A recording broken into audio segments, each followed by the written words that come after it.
Okay, it says it's recording. There's Duggar, one of the cats. And there's my Toyota sitting back there, my camper and all.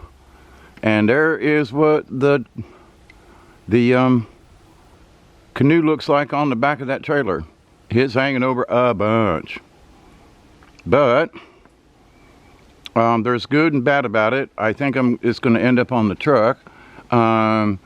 But at the same point, you know, I've learned a few things and how it can go or not go. I really don't like that hanging out the back. So, and if I push it too far forward, then you can't open the back. You can't open this back window here. And if I push it back any further than what it already is, then I seriously risk the tipping point. Now I just want to, hi everybody, I just want to go to the river, me and Duggar today.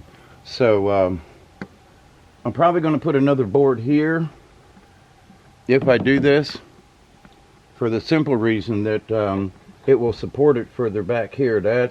I designed this for the kayaks, not for the canoe. So, but we're going to take a ride, and this is the first official voyage of Duggar and the canoe and me. It's been years since I've had the canoe in the water, and I think it might have been as long as when I got stranded on the river that time with a little Sasha. I don't know if I've had it on the river since then. So, but anyway, it's going to be fun. We're going to go to the river. I've got tripod here, and I'm going to try to do some shooting from the river. So we'll see how this works out. It'll be a lot easier in a canoe, that's for sure. But there's my Cadillac of canoes right there. It's older than a lot of folks I know. But we're going to take you to the river, and there's my Duggar dog. We fixing to go. So from here, adios till now.